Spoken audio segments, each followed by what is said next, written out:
Hello everyone, mentor 365 channel में आपका स्वागत है। और मैं सौरभ यादव आज डिटेल में डिस्कस करने वाला हूं दिल्ली पुलिस कांस्टेबल 2023। इस वीडियो को देखने के बाद आपका कोई भी डाउट पेंडिंग नहीं रहने वाला कि दिल्ली पुलिस कांस्टेबल की तैयारी कैसे करनी है, फिजिकल कैसे होगा, मेडिकल कैसे होगा, एग्जाम क्या है, रिटर्न क्या है, कितने मंथ आपको तैयारी में लगेंगे, सब कुछ डिटेल्ड में मैं इस वीडियो में डिस्कस करने वाला हूं।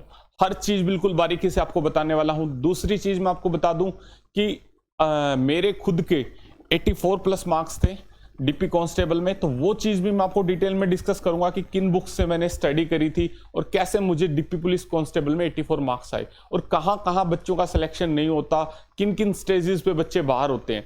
अगर आपको बिल्कुल स्टार्टिंग में ही पता होगा कि भाई कहां कहां बच्चे बाहर होते हैं तो आप उन मिस्टेक्स को नहीं करोगे। अगर आप उन मिस्टेक्स को नहीं करते हो तो फाइनल लिस्ट में आपकी चांसेस बहुत ज्यादा बढ़ जाते हैं। ठीक है भाई, तो दिल्ली पुलिस कांस्टेबल के लिए सबसे पहली चीज मैं बता देता हूं कि जो लड़के इस वीडियो को देख रहे हैं उनके लिए लाइसेंस मैंडेटरी है। लाइसेंस आपको दोनों होने चाहिए, 4 व्हील और 2 व्हील का, दोनों का अपना लाइसेंस अभी बनवा ले। लर्निंग नहीं चलेगा, लाइसेंस होना चाहिए आपके पास। लाइसेंस आपके पास फिजिकल के दिन होना चाहिए, जिस दिन आप फिजिकल चेक करवाने जाओगे, फिजिकल देने जाओगे सॉरी, तो उस दिन आपके पास लाइसेंस होना चाहिए। तो अपना लाइसेंस अभी बनवा लो, डिले मत करो बिल्कुल भी, जो बच्चा दिल्ली पुलिस की तैयारी करना चाहता है। दूसरा, 1 मिनट के लिए मैं आपको बता देता हूं, दिल्ली पुलिस कांस्टेबल का हमने बैच लॉन्च किया हुआ है। 549 में कंप्लीट सिलेबस करवाने वाले हैं। कोई भी बकवास नहीं, बिल्कुल प्रॉपर तरीके से आपको लेटेस्ट टीसीएस पैटर्न पे सिलेबस रहेगा। बैच के बारे में वीडियो को बिल्कुल लास्ट में बताऊंगा। अगर आपको बैच ज्वाइन करना है तो मेंटर 365 एप्लीकेशन डाउनलोड कर सकते हैं, लिंक डिस्क्रिप्शन में है। दूसरा, आप इस नंबर पे कॉल कर सकते हैं। ठीक है, इस बैच की सबसे ज्यादा जो बड़ी खासियत वो है कि इसमें कोर्स तो कंप्लीट करवाया जाएगा, प्लस जो बच्चे को क्या होता है, कोचिंग के बाद कोई बताने वाला नहीं है, टाइम टाइम पे गाइडेंस देने वाला नहीं है कि बेटे ऐसे कर लो या इन बुक से पढ़ाई कर लो, तो वो सब जो गाइडेंस है वो भी इस बैच में रहने वाली। तो आप इस बैच को ज्वाइन कर सकते हैं। ठीक है भाई, अब देख लेते हैं। सबसे पहले दिल्ली पुलिस कांस्टेबल 12th पास बच्चा का फॉर्म भर सकता है दिल्ली पुलिस कांस्टेबल का। तो 12th पास बच्चा इस फॉर्म को भर सकता है जिसने भी 12th पास करी हुई हो, 1 जनवरी 2023 से पहले आपकी 12th पास हो। आपका जो एग्जाम रहने वाला है वो अप्रैल में आने वाला है। अप्रैल ही मान के चले, मार्च हो सकता है कोई दूसरी चीज एक और दिमाग में बिठा लो, एसएससी कल को एक दूसरा कैलेंडर जारी कर दे, 1-1.5 महीना आगे पीछे कर दे, कोई बड़ी बात नहीं है, आगे भी कर सकती है। जैसा कि आपको देखने को मिला है कि सीपीओ का जो एग्जाम था दिसंबर में होने वाला था, नवंबर में कर दिया है। फिर तैयारी में बैठे रह जाओगे। और अब की बार ऐसा नहीं होगा। जैसे दिल्ली पुलिस कांस्टेबल पिछली बार हमें तैयारी के लिए 3-4 महीने मिले थे, अब की बार बच्चों को 1.5 साल से पता है कि दिल्ली पुलिस कांस्टेबल की भर्ती आने वाली है। अब जो तैयारी कर रहा है बच्चा 1-1, 1.5 साल से, तो आप उसको कैसे कंपीट करोगे? अभी से अपनी तैयारी में लग जाओ, बिल्कुल जबरदस्त तैयारी करनी है आपको। नोटिफिकेशन आपका जनवरी में आ जाएगा, तो 90% बच्चे जो फॉर्म भरने के बाद तैयारी में लगेंगे वो तो रेस से ऑलरेडी बाहर है, ये बात आप मान के चलें। ठीक है, तो आपको अभी से तैयारी में लगना पड़ेगा। प्रिपरेशन आपकी कितनी, मिनिमम 6 से 8 महीने की प्रिपरेशन चाहिए मिनिमम। मैं आपको बता देता हूं, इससे कम प्रिपरेशन में आपका काम नहीं चलने वाला है। इससे कम प्रिपरेशन में अगर कोई सोचे कि काम चल जाएगा तो बिल्कुल भी नहीं चलने वाला है। तीसरी चीज, सबसे पहले डिस्कस कर लेते हैं आपका एग्जाम के बारे में। सबसे पहले एग्जाम के बारे में डिस्कस करेंगे, फिर फिजिकल के बारे में, फिर मेडिकल के बारे में, क्योंकि सबसे पहले आपका एग्जाम होता है, दूसरा फिर फिजिकल होता है, फिर मेडिकल होता है। एक एक बुक्स भी बताऊंगा कि कौन सी बुक से आपको क्या करना चाहिए, और सब्जेक्ट वाइज सब कुछ एनालिसिस रहने वाला है। मैथ अगर आप देख के चलो तो मैथ के अंदर क्या होते हैं, 15 क्वेश्चन आते हैं आपके, और ये 15 क्वेश्चन का लेवल बढ़िया हो चुका है। पहले बच्चे RS अग्रवाल के लेवल पे चलते थे, RS अग्रवाल। ठीक है भाई, इसको दिमाग से निकाल दो। अगर कोई अब भी इस लेवल पे जा रहा है तो दिक्कत आने वाली है। पहले इस लेवल पे RS अग्रवाल वाले लेवल पे काम चल जाता था, बट अब नहीं चलेगा। थोड़ा सा लेवल एसएससी ने अपना बढ़ा दिया है। चाहे आप एसएससी MTS का एग्जाम दो, चाहे एसएससी CHSL दो, चाहे आपका एसएससी CGL दो, एग्जाम जो प्री का लेवल है वो लगभग स्टैंडर्ड कर दिया है TCS ने। और मैथ का जो पेपर है वो बिल्कुल अच्छे से कैलकुलेटिव आ रहा है। ठीक है, तो इसको थोड़ा ढंग से करना पड़ेगा, बढ़िया क्वेश्चंस की प्रैक्टिस करनी पड़ेगी, प्रीवियस ईयर क्वेश्चन की ढंग से प्रैक्टिस करनी पड़ेगी, लेटेस्ट जो क्वेश्चन है वो करने पड़ेंगे। उसके बाद आ जाते हैं रीजनिंग पे। रीजनिंग ने बच्चों ने काफी अच्छी मेहनत करी थी, लेकिन इसमें आपका अर्थमेटिक ज्यादा देखने को मिलता है। ज्यादा क्या, आप ये कहीं 99% अर्थमेटिक होता है, 1% सिर्फ आपका एडवांस मैथ पूछा जाता है। वो भी एक आधा कोई 2D 3D मेंसुरेशन एक आधा कोई टॉपिक से पूछ लेता है, वो भी आपको बताएंगे, ठीक है। अब आ जाओ रीजनिंग। रीजनिंग में 25 क्वेश्चन थे, लेकिन 25 में से हुआ क्या, बच्चों ने हल्के में ले ली रीजनिंग को और 21-22 क्वेश्चन पे रह गए। लेकिन सिलेक्शन कौन बच्चा लेके जाएगा, जो 23-24 क्वेश्चन करके आएगा। एक बच्चा 23-24 करके आ रहा था, एक 20-21 पे रह गया। डिफरेंस क्या था ये 2-3 क्वेश्चन का, ये इसलिए था कि जिस बच्चे ने सिर्फ बेसिक अपनी बुक लगाई वो तो 20-21 पे रह गया, लेकिन जिसने बेसिक बुक भी लगाई, प्रीवियस ईयर सेट्स भी लगाई अच्छे से, वो 25 के आसपास पहुंच गया। तो ये क्वेश्चन प्रैक्टिस आपको जरूर करनी है अच्छे से। सीपीओ में आपने देखा होगा रीजनिंग बढ़िया लेवल के, पिछली बार दिल्ली पुलिस वाले पेपर भी एक बार देख लेना, कोडिंग डिकोडिंग के क्वेश्चंस काफी अच्छे थे आपके।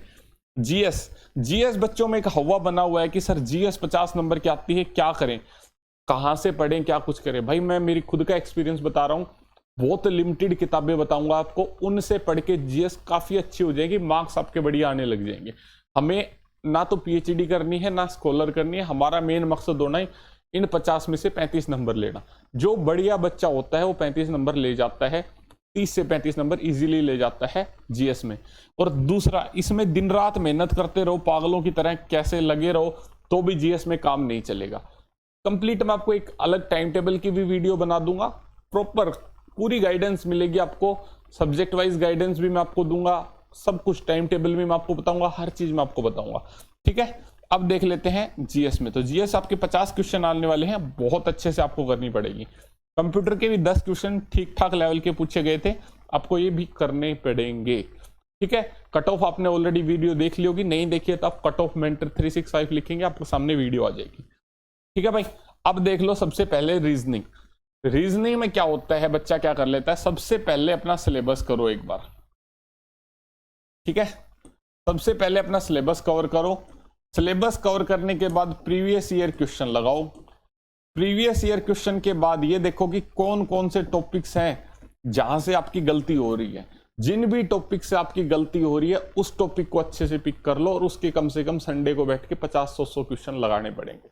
जब ये काम आप कर लोगे तब आपके नंबर कटना बंद होंगे रीजनिंग में। नहीं तो मेरे रीजनिंग में 25 आउट ऑफ 25 थे, मैथ में 15 आउट ऑफ 15 थे, जीएस में भी 35 के अराउंड नंबर।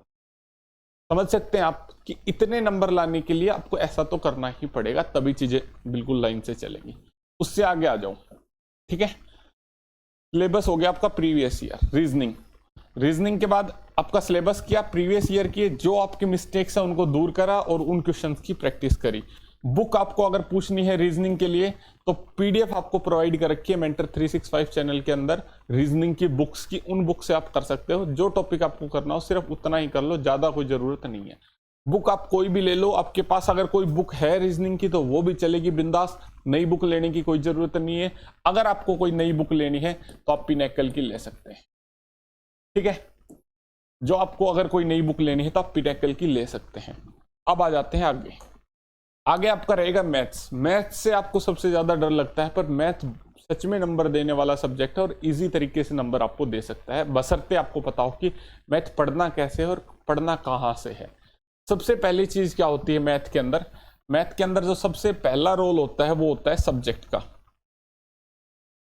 सॉरी सब्जेक्ट कह रहा हूं मैं, आपकी क्लास का। क्योंकि बच्चों के पास क्या होता है कि बेसिक तो पढ़ा हुआ है सबने कि बेसिक कैसे एक्स वाई मान के कैसे मैथ को सोल्व करना है, लेकिन उन्होंने अच्छे तरीके से जो कैलकुलेशन शॉर्ट करके जो मैथ आता है वो नहीं पढ़ा हुआ। तो आपको एक बार तो क्लासेस लगानी ही पड़ेंगी, अच्छे तरीके से चीजों को समझना पड़ेगा और अपने नोट्स बनाने पड़ेंगे, ठीक है। उनको बार बार रिवाइज करिए। दूसरा, आपको एक बुक लेनी पड़ेगी अच्छे से। अब बुक की बात कर लेते हैं। तीसरा, आपको क्या करने पड़ेंगे, प्रीवियस ईयर क्वेश्चन करने पड़ेंगे, ठीक है। प्रीवियस ईयर क्वेश्चन आपको करने पड़ेंगे। अगर आपकी बुक की बात करें तो बुक जो आप मैथ के लिए कर सकते हैं, जो बच्चे कांस्टेबल की तैयारी कर रहे हैं वो राकेश यादव सर की बुक ले सकते हैं, ठीक है। या फिर पिनैकल हाई लेवल बुक हो जाती है, मैं आपको बता देता हूं, ज्यादा हाई हो जाती है, लेकिन राकेश यादव सर की बुक लेवल ठीक है, इतना लेवल तो आपको करना ही पड़ेगा। बाकी पिनैकल लेवल भी आप कर सकते हैं। अगर आप कोई बच्चा ये सोच के चले जो बच्चा बिल्कुल ये सोच के चलेगा कि मैं सिर्फ बिल्कुल कि ये करना है, ये नहीं करना, ये करना है, वो नहीं, ऐसे अगर आप करते चलोगे इतना लेवल आएगा, इतना आएगा, तो आपका सिलेक्शन से आप दूर जा रहे हो। प्रॉपर तरीके से एक बार मन लगा के मेहनत कर लो, इस बुक को कर लो। अगर आप ये सोचो कि इस बुक का हाई लेवल है तो बिल्कुल भी नहीं है। आप प्रीवियस ईयर पेपर देख के देख लेना कुछ शिफ्ट में कितना अच्छा पेपर आया था। अगर लेवल अच्छा आता है पेपर का, और राम भरोसे नहीं रहना है कि मेरी शिफ्ट में तो इजी आएगा, ऐसा कुछ नहीं है। किसी की शिफ्ट में हार्ड भी आ सकता है, किसी की इजी। अगर आपने मेहनत अच्छी कर ली, आपकी शिफ्ट में मैथ हार्ड आ गया, नॉर्मलाइजेशन जबरदस्त मिलेगा, यकीन मानिए आप इस बात को। 13 15 नंबर नॉर्मलाइजेशन मिला है बच्चों को। ठीक है भाई, तो इन दो बुक्स में से आप कोई भी एक बुक ले सकते हैं। मैथ की राकेश यादव सर की कोई 7300 प्लस ले सकते हैं, पिनेकल की आप बुक ले सकते हैं। ठीक है, किरण की बुक मैथ की नहीं लेनी है, बिल्कुल भी नहीं लेनी है। कांस्टेबल वाले बच्चों को क्यों नहीं लेनी है? क्योंकि किरण में जो अर्थमेटिक के सॉल्यूशन है वो बेकार है, और कांस्टेबल वाले बच्चों को तो किरण अर्थमेटिक की ही सबसे ज्यादा जरूरत है। तो दिमाग से निकाल दो कि आप मैथ किरण से करोगे। मैथ इन दो बुक से करो, इसके अलावा इधर उधर भागने की ज्यादा कोशिश करो मत, क्योंकि लोगों ने क्या कर रखा है, या तो लेवल मिलेगा, अच्छा लेवल मिलेगा, नहीं तो फिर उससे नीचे जाओगे तो वो RS अग्रवाल वाला लेवल मिलेगा। लगभग सभी बुक्स ने वो कॉपी पेस्ट कर दिया जो और अदर राइटर्स हैं, तो फिर दिक्कत हो जाती है भाई। वो लेवल आजकल नहीं चल रहा, उससे ऊपर निकलना पड़ेगा आपको उस लेवल से। ठीक है, दूसरा, अगर RS अग्रवाल का लेवल आएगा तो ऊपर अगर हमने लेवल पढ़ लिया तो कोई दिक्कत नहीं है, अगर हम नीचे पढ़ते हैं तो दिक्कत है, सीधी बात है ये। जीएस के अंदर सबसे पहले आपको करना क्या है, आपको क्लास लेनी है। क्लास लेके आपको नोट्स बनाने हैं। उससे आपको क्या हो जाएगा, ओवरव्यू हो जाएगा। ओवरव्यू समझते हैं चीजों का कि संविधान है तो क्या कुछ है, पॉलिटी में ये वो, थोड़ा आपको ऊपर ऊपर से पता लग जाएगा जीएस के बारे में, हर सब्जेक्ट के बारे में आपको पता लग जाएगा। फिर आपको क्या करना है, फिर आपको एक बुक आती है किरण। जीएस के लिए पिनेकल नहीं लेनी है, पिनेकल की बुक नहीं लेनी है। क्यों नहीं लेनी है? क्योंकि अब इसमें क्या है, आपको करंट भी ज्यादा मिलेगी, स्टैटिक भी, उसके ऊपर नहीं जाना हमें, पैटर्न के ऊपर हमें लेनी है किरण, क्योंकि हमें अपने सब्जेक्ट स्ट्रॉन्ग करने हैं। सबसे पहला कौन सा सब्जेक्ट स्ट्रॉन्ग करना है आपको? हिस्ट्री, पॉलिटी, बायो, ये 3 सब्जेक्ट्स आपको सबसे ज्यादा स्ट्रॉन्ग करने हैं। उसके बाद देखेंगे चीजों को कैसे क्या कुछ करना है। तो किरण से आप क्या करेंगे, प्रीवियस ईयर क्वेश्चन लगाएंगे अच्छे से कम 3 बार किरण को करेंगे। बैच वाले बच्चों को मैं बता दूं, कम से कम 2-3 बार किरण में आपकी रिवाइज कराऊंगा, प्रॉपर आपको गाइड कर करके कि कैसे कैसे करना है। नोट्स हो गए, किरण हो गए। किरण होने के बाद फिर हम क्या करेंगे, फिर देखेंगे कि ल्यूसेंट कैसे पढ़नी है। ठीक है, ल्यूसेंट बिल्कुल पूरी नहीं पढ़नी होती, 8 स्टार्टिंग से लगे लास्ट तक ल्यूसेंट रखती, ऐसे ल्यूसेंट नहीं पढ़नी होती, बहुत लिमिटेड पेज पढ़ने होते हैं ल्यूसेंट का, तो वो भी मैं चीजें आपको बताऊंगा। अब जीएस में ही एक चीज और समझ लेते हैं कि जीएस में क्या क्या पार्ट है जो दिल्ली पुलिस कांस्टेबल में ज्यादा पूछता है। सबसे पहले आ जाते हैं स्टैटिक जीके। स्टैटिक जीके भर भर के पूछ रहा है। दूसरा है करंट अफेयर, तो करंट अफेयर, ठीक है, तो करंट अफेयर भी अच्छा पूछ रहा है, ठीक ठाक पूछ रहा है। करंट अफेयर कैसे करें, तो उसके लिए मैंने एक वीडियो बनाई हुई है, तो आप सर्च कर ले करंट अफेयर मेंटर 365, आपको वीडियो मिल जाएगी, अच्छे से आपको समझ में आ जाएगा। किसी भी एग्जाम की करंट अफेयर की अगर आपने वैसे तैयारी कर ली, इजीली आपके नंबर पूरे आएंगे, कोई दिक्कत आने वाली है नहीं। उसके बाद आ जाओ पॉलिटी, हिस्ट्री और बायो। इन 5 चीजों की सबसे ज्यादा वेटेज रहने वाली है। Bio, polity, history, current affair और स्टैटिक जीके, ये 5 चीजें जिसने ढंग से कर ली उसका ये समझो 80% जीएस में बेड़ा पार हो गया। उसके बाद फिजिक्स, केमिस्ट्री, ज्योग्राफी सब कुछ आ जाता है, इकोनॉमिक्स सब कुछ 20% में आ जाता है। ठीक है, फिर भी अगर आप पूछना चाहें कि सर इसके बाद क्या करें, तो इसके बाद फिजिक्स ले लो, फिर केमिस्ट्री ले लो, केमिस्ट्री के बाद ज्योग्राफी और फिर इकोनॉमिक्स को लास्ट में पढ़ना है, और छोड़ना है तो छोड़ भी सकते हो, कोई दिक्कत आने वाली नहीं है। ठीक है भाई, तो ये आपका जीएस का पैटर्न रहने वाला है। इसके बाद आ जाओ आपका उसके ऊपर कंप्यूटर की एक दिन किसी दिन अलग से वीडियो बना देंगे, अलग से आपको समझा देंगे कंप्यूटर आपको कैसे पढ़ना है। दूसरा, कंप्यूटर के नोट्स भी जल्दी आपको प्रोवाइड करवाएंगे। ठीक है, अभी देख लो, सबसे पहले आपका होगा एग्जाम, जिसकी मैं बात कर रहा था कि किस स्टेज पे सबसे ज्यादा बच्चे बाहर होते हैं, तो वो चीज मैं आपको बताऊंगा। तो एग्जाम में सारे बच्चे यहां से छट जाते हैं, तो एग्जाम की एक तो जबरदस्त तैयारी करनी है कि आप कट ऑफ क्लियर कर जाओ। अगर आपने कट ऑफ बढ़िया से 6-7 नंबर से क्लियर कर ली, तो आप ये मान के चलो कि आपका सिलेक्शन कोई नहीं रोक सकता, क्योंकि फिजिकल में भी दबा के बच्चे बाहर होते हैं। ठीक है, फिजिकल में हमारी टाइम पे मैंने वीडियोस डाली हुई है, लाइव वीडियोस डाली हुई है फिजिकल की, आप काफ़ी सारी देख सकते हैं, जिसमें लगभग अगर 25-25 का ग्रुप भगाया था तो 6-6, 7-7 बच्चे भी कुछ ग्रुप्स में आए थे। और दूसरा, टाइम नहीं बताया जाता है, चिप लगी हुई होती है, अगर कोई माइक्रो सेकेंड में भी पीछे रह गया तो उसको नहीं पता चलेगा। पहले रस्सा होता था तो चीज़ें अलग थी, अब की चिप लगी हुई है तो आपको अपना बेस्ट देना है और आपको टाइम भी नहीं पता चलेगा। दूसरा, आपको रिस्ट वॉच भी नहीं, अगर आप बांध के जाएं खुद से तो बात अलग है। दूसरा, भागते वक्त याद नहीं रहती। तो फिजिकल आपका अच्छा लेवल का होता है, किसी भाई को मैं कहूं कि अच्छे लेवल का नहीं होता तो बढ़िया लेवल का होता है। अगर जिसका बिल्कुल फिजिकल जीरो है, अगर वो बच्चा ये सोचे कि मैं 3 महीने में फिजिकल कर लूंगा तो भाई नहीं होगा, सच्चाई ये है। अगर मैं आपको गुमराह करूं कि भाई हो जाएगा फिजिकल तो बाद में कर लेना एग्जाम के बाद, तो नहीं होगा। अभी एग्जाम होना है आपका अप्रैल में आपका एग्जाम होना है। एग्जाम से 2-3 महीने पहले फिजिकल छोड़ देना। जो बच्चा सिर्फ कांस्टेबल की तैयारी कर रहा है, जिसका एम ही कांस्टेबल लगना है, और जिसको ये है कि भाई बाद में देखेंगे, पहले एक बार कांस्टेबल की अच्छे से तैयारी करी जाए, 18-19 साल का जब एज होती है तो लगता है इस एज में, तो आप अपनी फिजिकल अभी स्टार्ट कर दो। 2-3 महीने अभी फिजिकल कर लो, जुलाई, अगस्त, सितंबर, अक्टूबर तक कर लो, 3-4 महीने कर लो, फिर 3-4 महीने का गैप ले लेना, एग्जाम के लिए अच्छे से पढ़ लेना, फिर एग्जाम के तुरंत बाद फिजिकल के लिए लग जाना। बहुत बच्चे फिजिकल में बाहर हुए हैं, तो फिजिकल एक बढ़िया लेवल है। फिजिकल में क्या क्या रहने वाला है वो भी मैं आपको बताऊंगा। तीसरा, मेडिकल में इस बार कोई बच्चा बाहर नहीं हुआ, क्योंकि मेडिकल के लिए खुद आपको दे दिया गया था डॉक्यूमेंट्स कि अपने डॉक्यूमेंट लो और ले जाओ, अपने मेडिकल कहीं से भी करवा के लाओ। तो बच्चों ने क्या करा था, उसके 2-2, 3-3 प्रिंट आउट निकलवा लिए, एक हॉस्पिटल में गए कर दिया तो ठीक है, कोई पॉइंट बना दिया, तो दूसरे जो प्रिंट आउट निकलवाए हुए थे उसको ले गए दूसरे हॉस्पिटल में। तो ऐसे करके सबने सिविल हॉस्पिटल से कहीं ना कहीं जुगाड़ लगा के मेडिकल अपने बनवा लिए। तो कोई भी बच्चा अपना मेडिकल में बाहर नहीं हुआ, क्योंकि उस टाइम कोरोना भी था तो दिक्कत थी। अब शायद मेडिकल खुद ले सकती है दिल्ली पुलिस में, बट मेडिकल आसान होता है। अगर किसी भाई के चश्मा है तो लेजर लेसिक करवा ले, चल जाएगा। और दांतों में कोई दिक्कत है तो नकली दांत लगवा ले, वो भी चल जाएगा। और कोई नौकनी वगैरह है तो थोड़ा बहुत दिक्कत हो सकती है, बाकी दिल्ली पुलिस के मेडिकल में कोई दिक्कत नहीं आती है। इवन हमने एक्सरे में जो टीबी वगैरह के होते हैं, कोई भी पॉइंट आपके नहीं होते, ना कोई एल्बो वगैरह एंगल, कुछ नहीं होता। बहुत इजी मेडिकल होता है, बहुत आराम से आपका हो जाता है मेडिकल। तो मेडिकल की टेंशन अभी बिल्कुल भी मत लो। सबसे पहले टेंशन लो एग्जाम की और फिजिकल की। टेंशन भी नहीं लेनी, बिंदास होकर तैयारी करनी है, चीजें अपने आप होती चली जाएंगी। ठीक है, फिजिकल स्टैंडर्ड्स आपको मैं बता देता हूँ। हाइट 170 सेंटीमीटर है और फीमेल के लिए 157 है, और चेस्ट रहेगी 81 to 85, आपकी एक्सपेंशन रहेगी 4 सेंटीमीटर मेल के लिए। ठीक है, वेट आपकी कोई दिक्कत है नहीं। रनिंग आपकी 6 मिनट में होनी चाहिए, 8 मिनट में आपका होना चाहिए। कोई आपको अनाउंसमेंट, कोई घड़ी वहां पे नहीं लगी हुई जहां पे आप देख सकते हो, आपको खुद ही करना पड़ेगा। लॉन्ग जंप 14 फीट है, काफी बच्चे निकलते हैं, मैं आपको बता देता हूँ। काफी इन द सेंस कि लगभग अगर आपके रेस मार के 20 बच्चे आए तो 2 बच्चे तो निकल जाते हैं। 20 का 2 10% होता है, तो इस हिसाब से मैं काफी कह रहा हूँ। समझ पा रहे हो?